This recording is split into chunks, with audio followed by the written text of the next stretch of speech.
Miyamoto Musashi दुनिया के उन सबसे महानतम तलवारबाजों में से एक थे जो इस धरती पर कभी चले होंगे। मियामोटो मुसाशी को जापान के अब तक के इतिहास का सबसे महान समुराई और सर्वश्रेष्ठ तलवारबाज कहा जाता है। मुसाशी एकाग्रता, जागरूकता, समर्पण और आत्मविश्वास की एक जीती जागती मिसाल थे। उनका मानना था कि व्यक्ति को पूरी जागरूकता और समर्पण के साथ खुद को एक लक्ष्य में झोंक देना चाहिए। मुसाशी एक बुद्धिस्ट थे और उन्हें पूरे जापान में तलवारबाज संत के नाम से जाना जाता था। वो अपने पूरे जीवन काल में कभी कोई लड़ाई नहीं हारे। उन्होंने आज से 400 साल पहले पूरे जापान में घूम घूम कर उस समय के सबसे ताकतवर, खुखार और निपुण योद्धाओं के साथ कुल 61 द्वंद्व युद्ध लड़े और हर द्वंद्व में सामने वाले प्रतिद्वंदी को धूल चटाई। वो जीवन पर्यंत अपराजित रहे और पूरे देश की यात्राएं करते रहे। मुसाशी अपनी शिक्षाओं में एकाग्रचित होकर अभ्यास करने पर जोर देते हैं।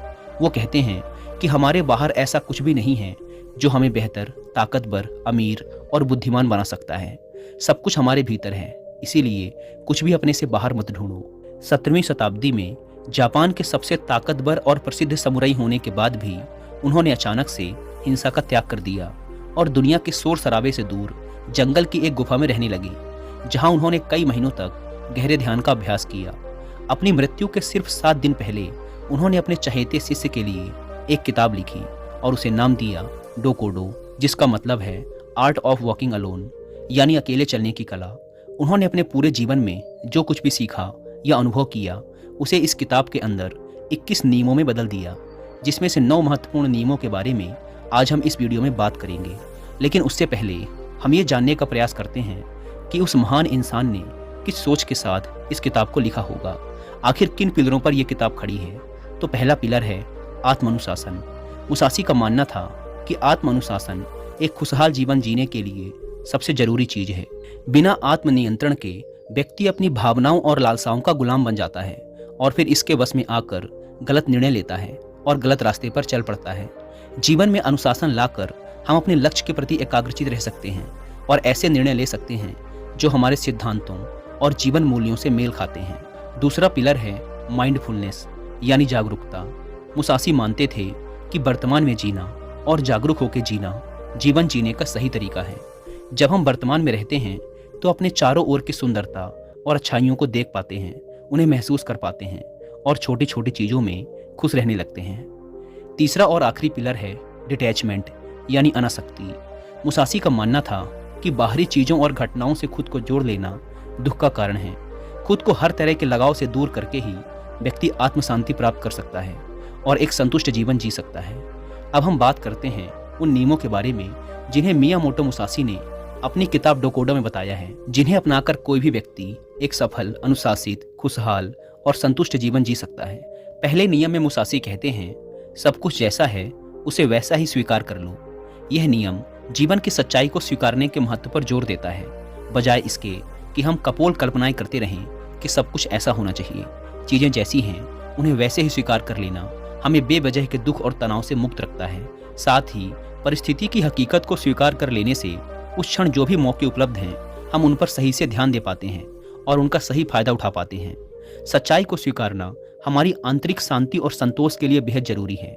जब हम अपने आसपास की चीज़ों और लोगों को वो जैसे हैं उन्हें वैसा ही स्वीकार करना सीख जाते हैं तो हमारे अंदर का वो घमंड जो लोगों या बाहरी परिस्थितियों को बदलना और नियंत्रित करना चाहता है वह खत्म हो जाता है और हम ज़्यादा शांतिपूर्ण तरीके से रह पाते हैं। इस नियम के माध्यम से मियामोटो मुसाशी हमें दुनिया को खुले दिल और दिमाग से बिना किसी पूर्व निर्णय के देखना सिखाते हैं और ऐसा करके हम दुनिया को वो जैसी है उसे वैसा ही देख पाते हैं, ना कि अपनी इच्छाओं और कल्पनाओं के चश्मे पहनकर। हालांकि यह कहना जितना आसान है करना उतना ही मुश्किल है, क्योंकि हर परिस्थिति को स्वीकार लेना आसान नहीं होता, खासकर तब जब हमारी उम्मीदें और सपने टूटते हैं या फिर हमारा कोई अपना हमें हमेशा के लिए छोड़कर चला जाता है।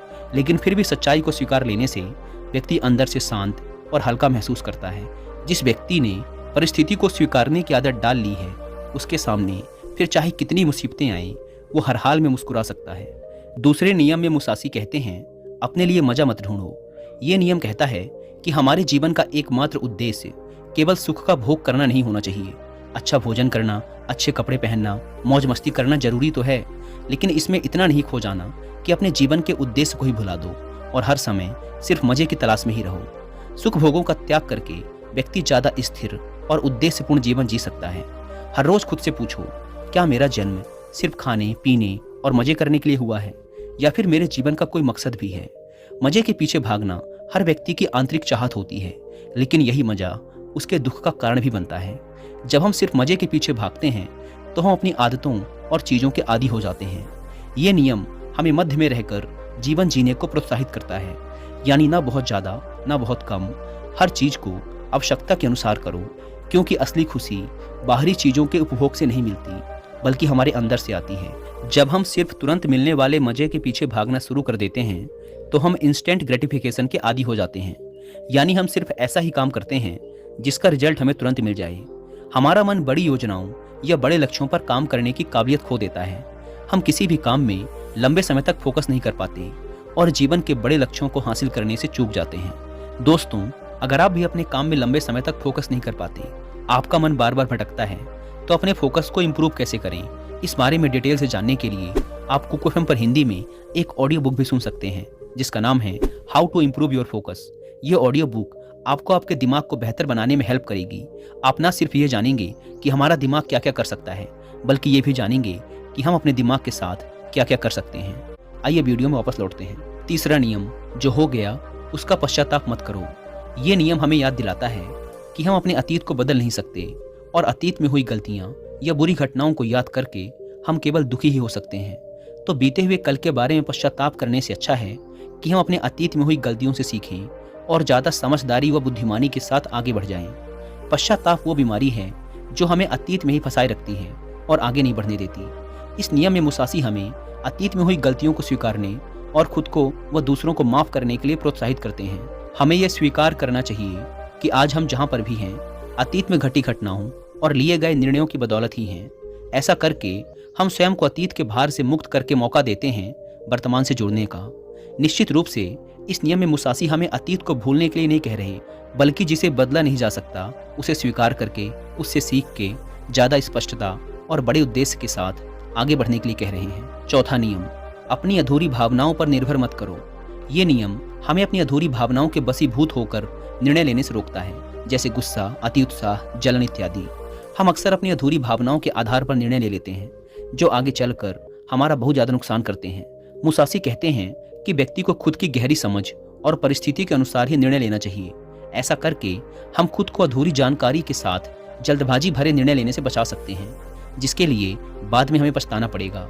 ये नियम हमें अपनी अधूरी भावनाओं और उत्तेजनाओं के साथ दूरी पैदा करने के लिए कहता है और इसके बजाय स्थिर बुद्धि और शांत मन के साथ निर्णय लेने के लिए कहता है। अधूरी भावनाओं के वश में आकर निर्णय लेने के बजाय शांतचित्त होकर निर्णय लेने वाला व्यक्ति खराब से खराब परिस्थिति आने पर भी बड़ी आसानी से उसका सामना करके बाहर निकल सकता है।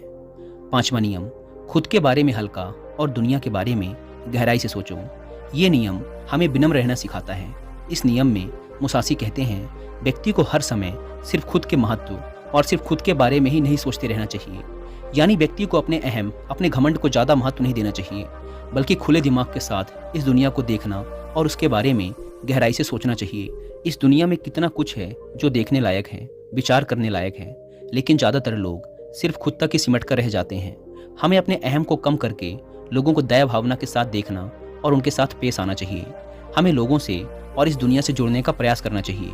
हमें प्रकृति की सुंदरता को निहारना और उसे महसूस करना चाहिए। खुद के बारे में कम और इस दुनिया के बारे में ज़्यादा उत्सुकता के साथ सोचना चाहिए। इस नियम में मुसासी खुद को कम समझने या खुद की ज़रूरतों को नज़रअंदाज करने के लिए नहीं कह रहे, बल्कि वो सिर्फ खुद में ही ना खोए रहने और इस दुनिया के साथ एक मजबूत संबंध बनाने के लिए प्रोत्साहित कर रहे हैं। छठा नियम, अपनी इच्छाओं से दूरी बनाकर रखो। इस नियम में मुसासी डिटैचमेंट यानी आसक्ति की बात कर रहे हैं। वो भौतिक संपत्ति, शक्ति और सुंदरता से खुद को आसक्त रखने की बात कर रहे हैं। लेकिन इसका मतलब ये नहीं कि हमें ये सब छोड़ देना चाहिए, पैसा नहीं कमाना चाहिए, शक्ति अर्जित नहीं करनी चाहिए, बल्कि मुसासी कहना चाह रहे हैं कि हमें इन सब चीज़ों के साथ रहकर भी उनसे आसक्त रहना है। यानी उनका उपयोग तो करना है, लेकिन उनसे लगाव पैदा नहीं करना, अपने अस्तित्व को उनके साथ नहीं जोड़ना।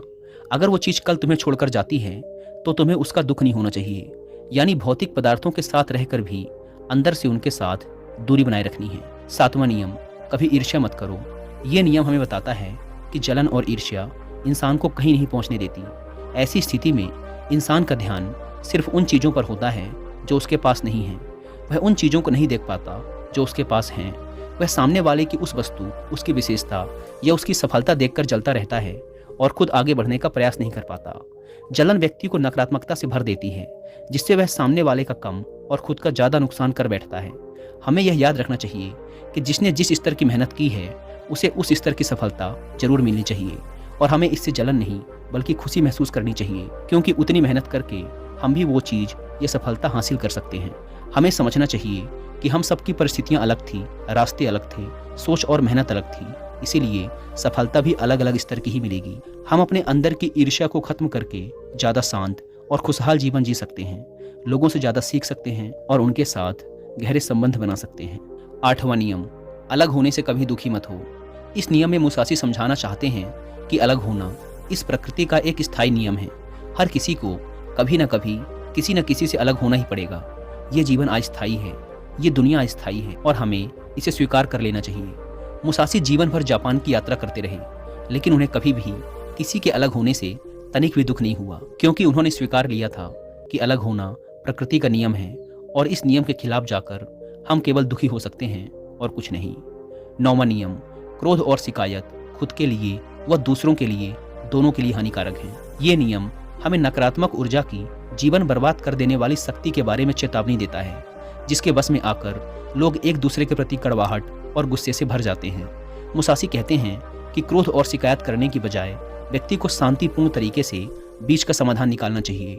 मुसाशी ने जीवन भर तलवारबाजी की, बड़े से बड़े खुखार योद्धाओं को हराया, लेकिन उन्होंने कभी भी क्रोध या शिकायत नहीं की। वो हर लड़ाई के दौरान खुद के दिमाग को बर्फ की तरह ठंडा रखते थे और कभी भी अपनी योजना को दोहराया नहीं। हर बार एक नई योजना के साथ युद्ध लड़ते थे, इसीलिए शायद वो कभी नहीं हारे।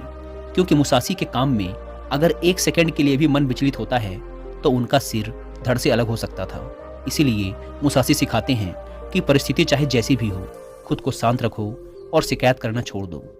दोस्तों, उम्मीद है कि आपको मियामोटो मुसाशी की किताब डोकोडो के ये 9 नियम पसंद आए होंगे।